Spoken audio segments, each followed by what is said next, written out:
All right. Well, today for this podcast, we have a couple of folks over from UNC Charlotte, which I appreciate you both coming on today. So thank you very much.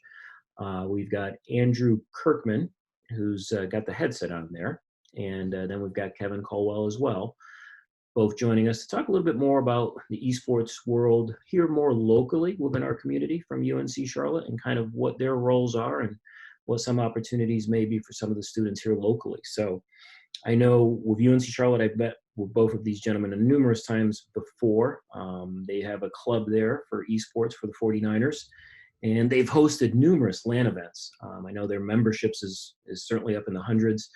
And last I heard, your last LAN event was incredibly successful with the amount of people that attended. So I'll start there. First off, Andrew, why don't you kick it off with telling us a little bit about who you are and what your role is with UNCC and esports. Gotcha. So my name's Andrew Kirkman. I'm currently a junior at Charlotte, but I'm also the president of the esports club here.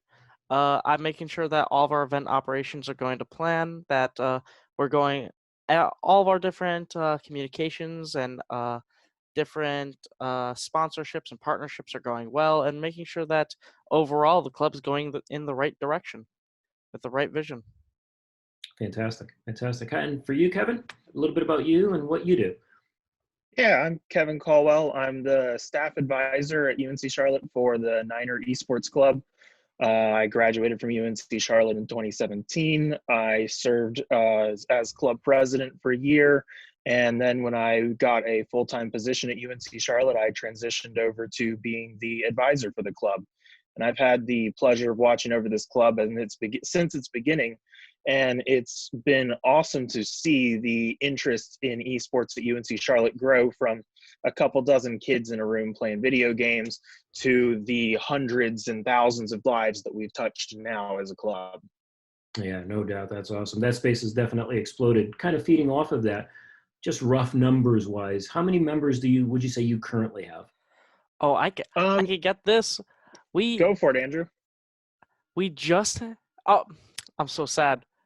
I was gonna say we just hit 1,500, but we're 11 members off. We're 11 from 1,500, and I'm very glad because at the beginning of this year, we only had around, I believe, 1,100 members in the club. So we really skyrocketed and did a great job with marketing this year. No, that's in our Discord server, right? Mm-hmm. Yeah, we still have another 1,700 on Facebook, right? Yep, thereabouts. So that's kind of our greater community is, so we've got current students, friends of students, alumni from the school, and all of that in both our Discord and our Facebook group. For student membership, it's a little harder to count. We're going to be trying to get everybody to register through the Student Orgs portal in the next year or so to try and get an accurate count of students for the benefit of campus. But I would guess that our student involvement is still within several hundred members. Got it. So let's talk about that space just for a moment, just to kind of give people a good background of how explosive esports has really been. Let's go backwards a little bit, say about, 4 or 5 years ago. What was your membership rough numbers like then?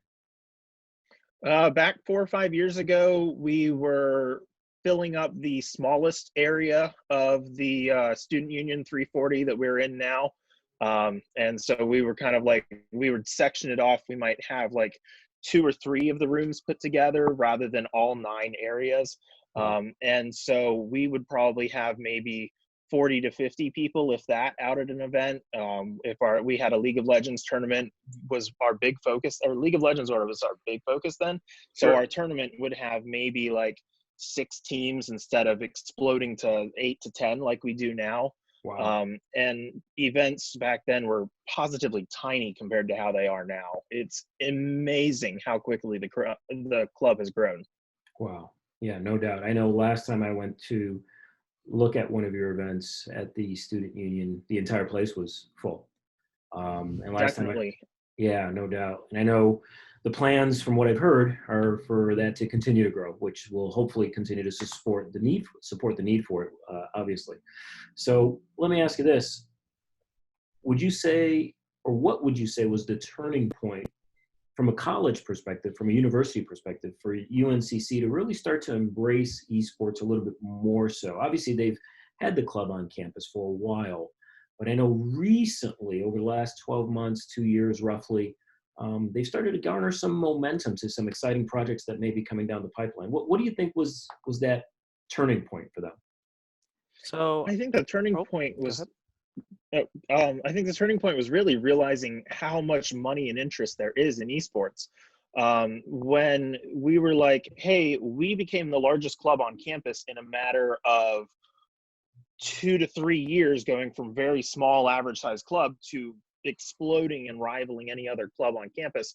They kind of started realizing, oh, hey, there is something to this esports. And then we approached athletics, and athletics kind of said, yeah, this is interesting, but we don't have the time right now.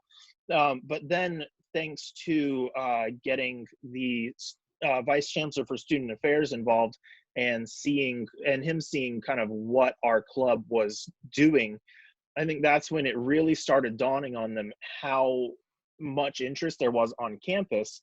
And then I think part of the way that it was presented to them made them realize how much money there is on the table in terms of both the ability to bring into the school and the industry as a whole. Andrew, did you have anything you wanted to add? I was mostly going to say that you could probably answer this a lot better than I can, but from my personal opinion, it was every single time that while going through the club, because I started off as one of the players on one of the teams, and I was like, why doesn't the school want to support us? Why don't they want to put more time and effort into us? And I really couldn't see the bigger picture because of course, I didn't think dollar signs back then. I was just thinking, oh, they could just call us a team for Charlotte. But as I went through and as I went a little bit higher, I realized that the school was kind of treating us just as a regular student organization and didn't think that we were actually going to be growing whatsoever. They didn't see that esports was more than just a regular club that would just plateau and maybe be one of their biggest organizations, but stay as just a basic organization. They wouldn't be required to have all these needs that we're asking for. We need intramural teams. We need varsity teams. We need all this extra space. And they didn't see that we actually needed that. So as soon as we actually got Kevin Bailey, the Vice Chancellor of Student Affairs, to come to one of our LAN events and actually see us in person, I believe that was the main turning point to where he instantly saw we actually are growing so much farther than they expected, and that we're not just a simple organization. We actually can create futures for all these different students who are so passionate in this. Yeah, no doubt, no doubt. And that's the reoccurring theme I hear when I speak to a number of different colleges and universities that support it. So it's good to see that locally, that groundswell of support is really starting to come over the top. And again, from what I've heard, there's some exciting things in the pipeline. So that's great to see. And we talked a little bit about as well, from the monetization perspective, the money involved. Let's talk about that from a career path perspective, meaning, I think a lot of parents, and maybe even Kevin Bailey, I know myself a few years back, kind of looked at this as, well, really, what is this? Not really having a full understanding of all the different branches that can fall off of the esports tree, if you will. Obviously, there's STEM-related courses and things like that. And certainly the majority of players aren't going to go pro. But with the space growing as much as it is, there's going to be a significant amount of need, in my opinion, from a career path perspective. So, Andrew, I'll ask you this question. Would you say that esports has helped to define a career path for you personally? And then also for anyone else that may be interested, what are some of the options that they may have available to them upon graduation?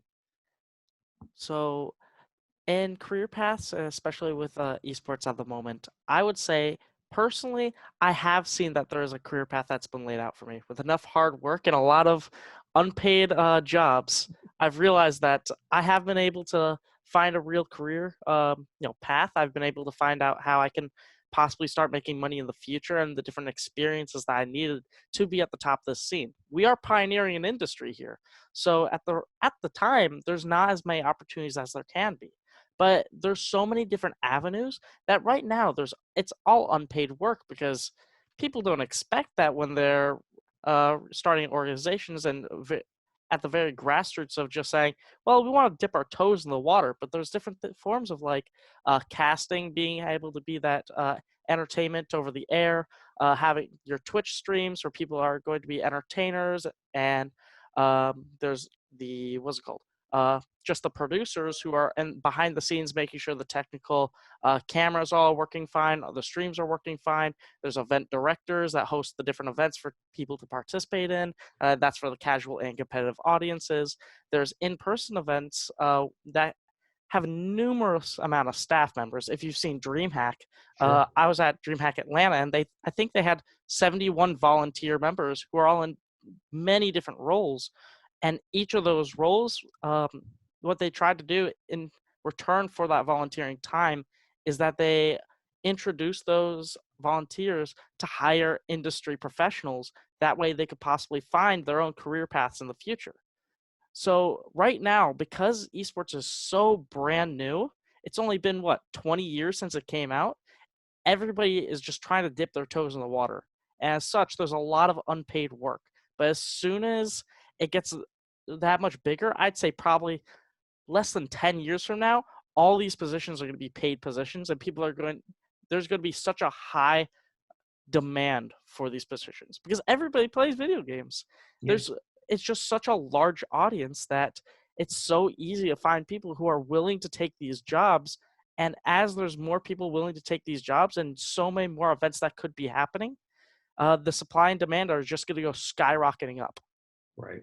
No doubt. I look at it this way. If you look at a conventional, traditional sport, say baseball, which I happen to love, what happened the very first time 9 guys got together and wanted to play against another 9 guys and said, hey, let's try to have an audience for this. Well, what was that audience thinking, right? Well, what is this? This is boring. How can they possibly play this? But over time, people started to grasp it and understand it more and see the passion coming from those players to the point where now it's known as America's pastime, right?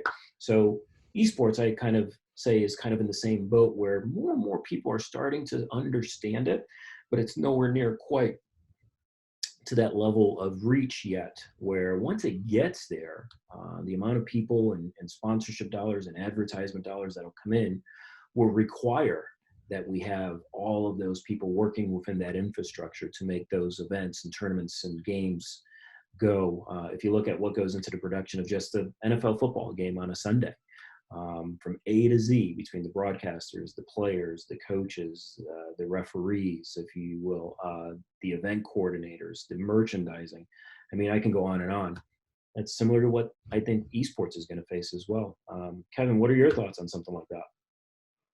I think for sure, people don't seem to realize as much what all goes into an esports event. It's more than just the 10 to 12 players sitting there on a stage. There are hundreds of man hours worth of work that goes into it. The same things that go into producing the Major League Baseball events go into esports events. Just this week, I sat in on a call on all of the different components that go into hosting and producing an event like this.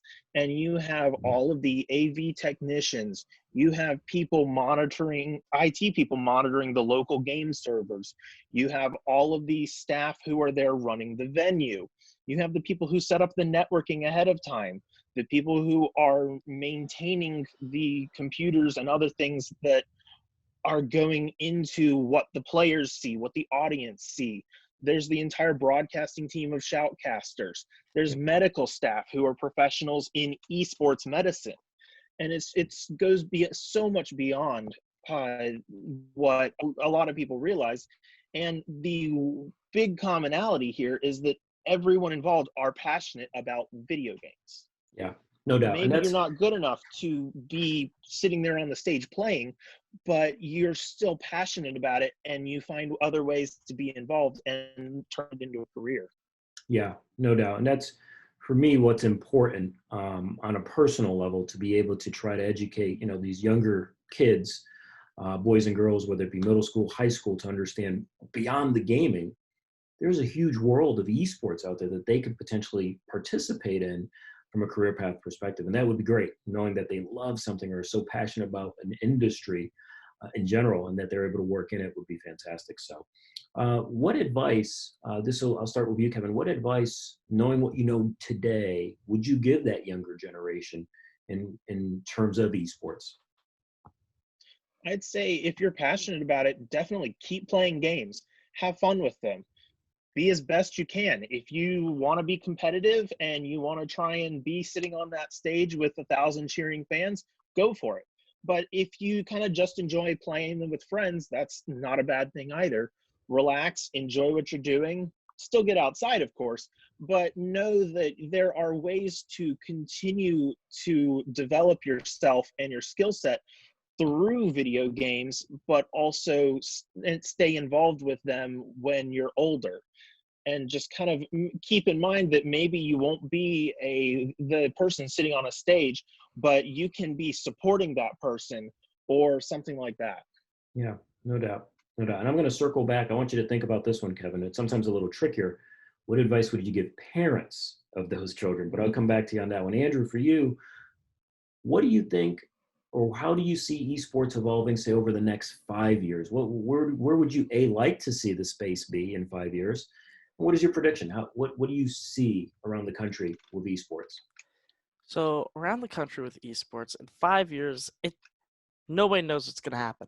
Of course, 5 years ago, nobody expected we'd be right here. Right. We have giant leagues for our different games.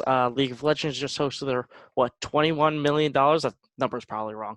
$21 million tournament with a huge stage, huge production costs. They were making music with it as well. The Overwatch League did the same kind of thing. I could see all these other games that are currently on the rise getting to that level and having these huge stadiums and making esports more of not just an online event where people watch at home, but making it all happen in person. Because, of course, playing on your computer is the easiest thing and the easiest way to really come out and actually see this. But the monetization of the in-person events, be it watch parties, be it LAN events, all these different things, I can easily see those taking a rise because it's the easiest way for competitive organizations to actually make a profit. And although right now there's a lot of organizations who are trying to get into esports, the most successful organizations right now are the ones who own LAN centers all across the country, the ones who are running these giant events with $1 million sponsorships. It's all these different events that are in person that are the ones that are actually succeeding, while Sure. those that are online are the ones that are taking a plummet from all the monetary expenses that are required. So I could see in 5 years from now, a lot of these different groups are taking a different stance of going back to in person, and that'll really expand the amount of people that can actually get involved as well. Because when I see an event that's in California and I'm in North Carolina, I see, can I really afford to get there? But when I have an event that could be possibly even be like a major from all across my area that's 20 minutes away, Right. of course I'm gonna go. Sure. It's just like there was just recently a Rainbow Six Siege grand final event that was happening in Raleigh, North Carolina. That's about 3 hours from me. If it was anywhere else in the country, I would never go. But because it was so close, I said, well, why not? I went on down. Sure. Sure. No doubt. No doubt. The attractiveness of being able to go see it in person, just like a baseball game, is sometimes a better option than sitting back at home and watching it, or on Twitch and watching it, et cetera. So hopefully we'll see a little bit more growth there as well to make that a little bit more accessible for the fans, because I think that fan base will continue to grow. So Kevin, I'm going to circle back to you, kind of looking now back at the parents of those kids, because I know I'm a parent of one of those kids, and I used to always look at it as, what are you doing? It's a beautiful day. Get outside and play, versus staying on the computer or on his Xbox or PlayStation or what have you. But I've obviously done a full circle on that, kind of now understanding their interest in it and their passion behind it. So kind of trying to support that into a future base. What advice would you give a parent? I think I'd tell parents to remember what they were passionate about when they were kids, and realize that in this day and age, you can make almost anything a career path if you have enough drive to do so. That bookworm who never wanted to go outside and only wanted to read books could now be an author who makes tens of thousands of dollars or hundreds of thousands of dollars writing books for people. Or the kid who was obsessed with baseball could turn into the next coach of a Major League Baseball team. Sure. If you are passionate about something, you can find a way to make it a part of your career. I love esports. I am by no means a great player, and here I am working an IT desk job, but at the same time, I'm able to keep myself involved in esports by advising a student organization about it. And so no matter how you kind of go about it, it's possible to keep these things a part of you without having to give up everything. And so I think I'd suggest parents, let your kids continue playing, enjoy what they're passionate about. Of course, make sure that they're staying healthy and everything is good in moderation. But I don't think that there's any reason to say, no, you shouldn't be playing these games. They're violent, whatever. If they're passionate about it, they can find a way to make it a career. Yeah, I think you hit it right on the head. I think if you find that happy medium where you're able to play online or on Xbox or PlayStation, whatever it is, whatever console you're using, but within moderation and doing it correctly, and also starting to understand, the different pathways that can be created collegiately, right? So a school similar to UNC Charlotte, right here in your backyard, and also understand from a career path, ultimately what that could mean for you. I think that gives a good understanding, or a good basis anyway, good foundation to start there. And then with that parental support, it really could blossom into a full-blown career for that child and that individual who's got that passion and drive already there. It just has to be harnessed the right way. And to your point, just like anything else. So before I leave, any last words in general that you may want to add to it, please let me know. You could be about anything at all, but we're going to wind out of time here just shortly. But Andrew, I'll let you start first. Any last words? The only last words I can say are, over the past few years, I've had a lot of people tell me that I'm not going to make it. I should give up. I should have countless fallbacks. I should do as much as possible to not go into it. I'm wasting my time, et cetera, et cetera. All these negative comments, that's been really, it has gotten into my head at many times, but I've always kept pushing. I've always kept trying to move forward and kept moving past them. And you know what? No matter what you do, you will always find hate and distress in what you're going to be trying to work for. But if you're passionate enough for it and you keep working hard, you are going to get there. And I feel like right now I have a really, really strong path that I could possibly get to create a career and make this what so many others told me is not possible, my career. And I'm really looking forward to the future. So keep pushing forward. And if you're a parent that's helping your child, believe in them. Who knows? They could possibly become that new 13-year-old that made $900,000 at one of the Fortnite majors. I wish I was one. Couldn't have been my kid. What's that about? Good deal. Andrew, that's the testament to your perseverance. Keep pushing. Good things will happen, no doubt. How about for you, Kevin? Last words? Definitely say, be yourself. Explore your passions. You can, this is the year 2020. You can take what you love and find a way to make it your career. Keep gaming and come to UNC Charlotte. No doubt. Again, a lot of really strong things, positive things going on at UNC Charlotte. I'm excited about it here in our backyard to continue to monitor it, continue to see it cultivate, and create so many wonderful opportunities for the local high schools and in the area that can kind of look into those programs that I know are coming about and kind of go from there. So again, Andrew, again, Kevin, really, really appreciate your time on here today. Hopefully you guys will stay safe. Hopefully we'll get back to a new normal sooner than later, or old normal, I should say. And we'll go from there. So again, appreciate your time and have the wonderful rest of the day. You as well. Welcome, you too. Cut. Good deal. Cool. Guys, I appreciate it.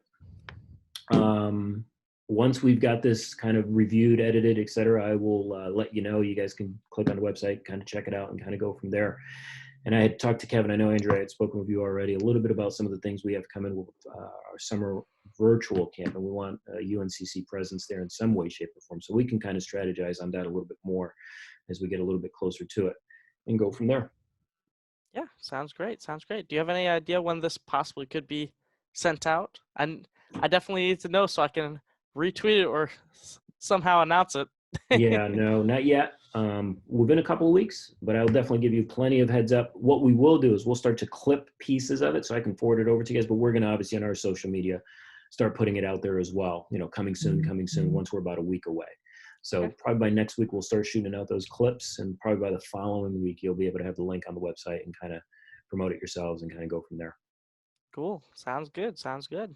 Awesome. Well, again, appreciate it, you guys. Thanks so much for your time. Stay safe, and definitely we'll talk to both of you shortly. Yep. Talk to you soon. Sounds great. Have a good day. Thanks, Kevin. Thanks, Andrew.